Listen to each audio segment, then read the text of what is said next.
दमन के माछी महाजन हॉल में आयोजित श्रीमद् भागवत कथा के आज 8 दिन पूर्ण हुए। कथा का भव्य समापन कल 9वें दिन किया जाएगा। आज के कथा कार्यक्रम में दमन दीव के सांसद उमेश पटेल विशेष रूप से उपस्थित रहे। कार्यक्रम के दौरान सांसद उमेश पटेल ने कथावाचक श्री रविराम बापू को पुष्पहार पहनाकर आशीर्वाद प्राप्त किया। इसके पश्चात माछी समाज के कुलगुरु श्री महंत गोपाल दास जी को पुष्पहार पहनाकर एवं शॉल ओढ़ाकर सम्मानित किया और प्रदेश सहित देश में सुख शांति व समृद्धि की कामना की। कथा के पश्चात आयोजकों एवं माछी समाज के कुलगुरु महंत गोपाल दास जी द्वारा सांसद उमेश पटेल का भव्य स्वागत किया गया तथा सत्यनारायण भगवान का चित्र भेंटकर उनका सम्मान किया गया।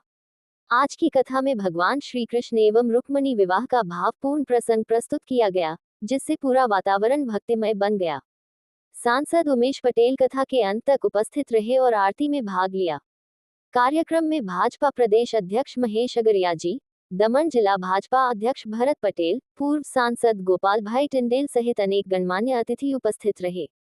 बड़ी संख्या में दमन के नागरिकों ने भी कथा में सहभागिता कर धर्म लाभ लिया। 8 दिनों तक चली भागवत कथा के दौरान श्रद्धा और भक्ति का माहौल बना रहा। वहीं कल 9वें दिन भव्य समापन समारोह आयोजित किया जाएगा। नारायण भगवान की बोलो, गुरु गोपाल दास महाराज की। आज पावन अवसर पर उपस्थित परम पूज्य व्यासपीठ पर विराजमान कथावाचक महाराज श्री रविराम जी, परम आदरणीय सर्व शिरोमणि मासी समाजना गुरुगुरु पूज्य गोपालदास जी महाराज जी, मासी समाजना माननीय प्रमुख श्री एमएच भारतीय जनता पार्टी दमन दीवना प्रमुख श्री महेश भाई आदित्य जी, नगरपालिका अध्यक्ष दीपिकाबेन जी, તેમજ સમાજના આગેવાનો, ઉપસ્થિત મહેમાનો, મારા વાલા વડીલો, માતાઓ, બહેનો અને મારા પ્રાણપ્રિય યુવાન મિત્રો, અહીં આજે પાવન શ્રીમદ ભાગવત કથાનો લાભ મળ્યો છે તે આપણા સૌ માટે ભગવાનની અસીમ કૃપા છે। ભગવાન સત્યનારાયણજીના સાનિધ્યમાં અને આપણા માસી સમાજના ગાદીપતિ પૂજ્ય ગુરુગુરુ મહારાજજીની છત્રછાયામાં આજે આપણને આ ભાગવત કથાનું શ્રવણ કરવાનો મોકો મળી રહ્યો છે। એ બદલ આપણે સૌએ ભગવાનનો આભાર માનવો જોઈએ। આજે આ પાવન ભગવત કથામાં લાભો મળ્યો મને પણ તે બદલ હું ભગવાનનો અને માસી સમાજનો આભાર વ્યક્ત કરું છું। ભાઈઓ બહેનો, ભાગવત કોઈ એક વ્યક્તિ કે સમાજ માટે નથી, ભાગવત તો સમગ્ર માનવ સમાજ માટે છે। આજે હું પોતાની જાતને ભાગ્યશાળી એટલે પણ માનું છું કે ગુરુ મહારાજજીના સાનિધ્યમાં મને પણ એ પાવન અવસર મળી રહ્યો છે। 450 વર્ષ જૂની આ પરંપરા જે માસી સમાજે સ્થાપિત કરી છે અને આજે જ્યારે આ બોર્ડ વાંચી રહ્યા છે ત્યારે 55નો આ ભાગવત મહાયજ્ઞ યા માસી સમાજના હોલમાં થઈ રહ્યો છે, જેનો મને સાક્ષી બનવાનો અવસર મળ્યો છે। અમે મહેશભાઈ જોડે બેઠા હતા ત્યારે આ મને બધી ચર્ચા કરતા હતા કે મહેશભાઈ મને આ કહેતા હતા કે જો મહેશભાઈ આ માસી સમાજમાં કેટલી સરસ એકતા છે, કેટલા બહેનો પ્રેમથી આ બધો લાભો લઈ રહ્યા છે અને સમાજમાં કેટલી એકતા છે। ખરેખર આ જ સમાજે પ્રાપ્ત કર્યું છે, આ જ સમાજે મેળવ્યું છે। આ સમાજ માસી સમાજ હું હંમેશા કહું છું એ લોકોને પ્રેરિત કરનારો, પ્રેરણા આપનારો અને હર હંમેશ મદદ કરનારો રહ્યો છે। આજે સમાજ એકત્રિત બનીને, સંગઠિત બનીને, સંસ્કારી બનીને લોકોને પ્રેરિત કરે છે અને એનો શ્રેય જાય છે ગોપાલદાસજી મહારાજને અને એમના આખા એમના જેટલા પણ નાગરિકોથી રહ્યા છે એમને। આજે લોકો સવારથી લઈને સાંજ સુધી મારું મારું અને મારું કરતા હોય છે અને મારાને મારામાં જ જેટલું સમેટાય એટલું સમેટવાનો પ્રયત્ન કરી રહ્યા હોય છે। આંખ ખુલે અને આંખ બંધ થાય ત્યાં સુધી મારું મારું મારું જ કરતા હોય તેવા સમયે આ સમાજ લોકોને લોકો માટે જીવવા માટે પ્રેરિત કરી રહ્યા છે। ગુરુ મહારાજજી સાથે 2 વર્ષ પહેલા મને લંડન પણ જવાનો મોકો મળ્યો। મેં એક વાત મહેશભાઈને કરી, મેં કીધું માસી સમાજના લોકો અહીંયા દમણમાં છે એ જ નહીં પણ લંડનમાં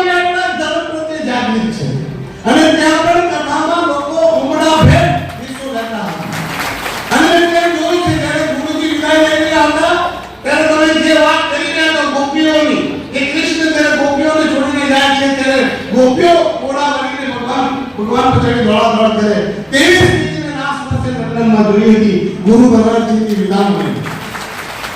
અને આ દરેક વસ્તુ અગર સાબિત થયું હોય તો એ માથી સમાજના ઉચ્ચ કળના સંસ્કારના કારણે. અને આ સંસ્કાર સ્થાપિત કર્યા છે આ ગાદીપતિ લોકોએ. સમાજને પોતે શિખામણ લઈને હર હંમેશ લોકોને સાચી દિશામાં દોર્યા છે. ભાગવત કથાના સંદર્ભમાં એટલું જ કહીશ, ભાગવત આપણને શીખવે છે ધર્મ એટલે માત્ર પૂજા નહીં પરંતુ સાચું જીવન જીવવાની રીત. આપણે બધા અલગ હોઈએ, કોઈ નાનું કોઈ મોટું, કોઈ ગરીબ કોઈ પૈસાવાળો, પણ ભગવાનની નજરમાં બધા સમાન છે. ભાગવત કહે છે અંધાર છોડો, એકબીજાનું માન રાખો, જાતિ વર્ગ અને ઉચ્ચ નીચનાથી ઉપર ઉઠો. જ્યારે સમાજ એક થાય છે ત્યારે સંસ્કારી બને છે અને મજબૂત બને છે. એ માસી સમાજે હંમેશા બધાને શીખવ્યું છે. આજ પાઠ આપણા માસી સમાજે પેઢી દર પેઢી આપણને શીખવ્યા છે. માતા અને બહેનો, તમે સમાજની સાચી શક્તિ છો. એ માતા યશોદાની મમતા અને માતા કુંતીની અડગ શ્રદ્ધા આપણે સૌને પ્રેરણા આપે છે. તમે તમારા સંતાનોને જે સંસ્કાર આપો છો એ આવતીકાલનું ભારત ઘડે છે. સમાજનું ભવિષ્ય તમારા સંસ્કાર ભર્યા હાથોમાં છે. અને માસી સમાજની માતા બહેનોએ જે સંસ્કાર બાળકોમાં સિંચન કર્યા છે તેના ફળસ્વરૂપ આજે સમાજ સંસ્કારી બનીને એકજૂટ બનીને સશક્ત બન્યો છે. મારા યુવા મિત્રો, ભાગવત સ્પષ્ટ શબ્દોમાં કહે છે શક્તિ હોય તો સંયમ રાખજો, જ્ઞાન હોય તો વિનમ્ર બનજો અને સફળતા મળે તો ગતિ સાથે જોડાયેલા રહેજો. આજનો યુવાન નશા, હિંસા કે ખોટા માર્ગ ન ભટકી જાય આપણી સૌની સૌથી મોટી જવાબદારી છે. મોબાઈલ હાથમાં રાખજો પણ સંસ્કાર દિલમાં રાખજો. આગળ વધજો પણ માતા પિતા અને સમાજને ભૂલતા નહીં. અહીંયાથી વ્યાસપીઠ પર વ્યાસપીઠ પછી વ્યાસજીએ શપથ કર્યો હતો કે બે વાતોને ભૂલશો નહીં, એક માતાને અને એક ધરતી માતાને. પણ હું કહીશ કે માતા સાથે પિતાને પણ ધ્યાન યાદ રાખજો અને સાથે સાથે સમાજને પણ તેટલું જ માન અને મહત્વ આપજો. કારણ કે સમાજ છે તો આપણે છીએ અને સમાજ ન હોય તો કોઈ અસ્તિત્વ નથી. ભાગવત આપણને ઘર એ સાચું મંદિર છે શીખે છે. જો ઘરમાં પ્રેમ, માફી અને સમજદારી હશે તો આ સમાજ આપોઆપ સુંદર બનશે. થોડું સહન કરીએ, થોડું સમજીએ અને થોડું છોડતા શીખીએ એ સાચી ભક્તિ. અંતમાં હું એટલું જ કહી કે આ પાવન વ્યાસપીઠ સમક્ષ હું ભગવાન શ્રી કૃષ્ણને એટલી પ્રાર્થના કરું છું કે આપણા સમાજમાં સદા એકતા રહે. આપણા સમાજમાં અને આપણે દમણમાં અને દીવમાં અને આખા ભારતમાં સદા લોકો હસતા રહે, ખુશ રહે અને ભગવાન સૌમાં વાસ કરતા રહે. દરેક ઘરમાં શાંતિ અને સુખ રહે, દરેક માતા બહેન સુરક્ષિત અને સન્માનિત રહે અને આપણા યુવાનો સંસ્કાર અને સંકલ્પ સાથે આગળ વધતા રહે. ભગવાન શ્રી કૃષ્ણ સૌ પર પોતાની કૃપા વરસાવે એવી ભાવભરી પ્રાર્થના સાથે હું મારી વાતને પૂર્ણ કરું છું. જય શ્રી કૃષ્ણ. આપ સૌને નામ સન્માન આપું બદલ તમારો ખૂબ ખૂબ આભાર. હું વ્યાસપીઠ પરથી અને ગુરુ મહારાજજીના ચરણોમાં મોટી વંદન સાથે સમર્પિત થાઉં છું અને ગુરુ મહારાજજી અને તમારા દરેકનો આભાર વ્યક્ત કરું છું કે તમે મારા જેવા વ્યક્તિને સાર્થક બનાવ્યો છે. તમે આશા અને અપેક્ષા સાથે મને જે પણ તમે કામગીરી સોંપી છે તેનું હું નિર્માણ કરવાનો પ્રયત્ન કરી રહ્યો છું અને આશા રાખું છું કે તમારા તમામના વિશ્વાસ પર ભરો કરવાની કોશિશ કરીશ, પ્રયત્ન કરતો રહીશ. બોલાવી સન્માન કરી તમારો સૌનો આભાર.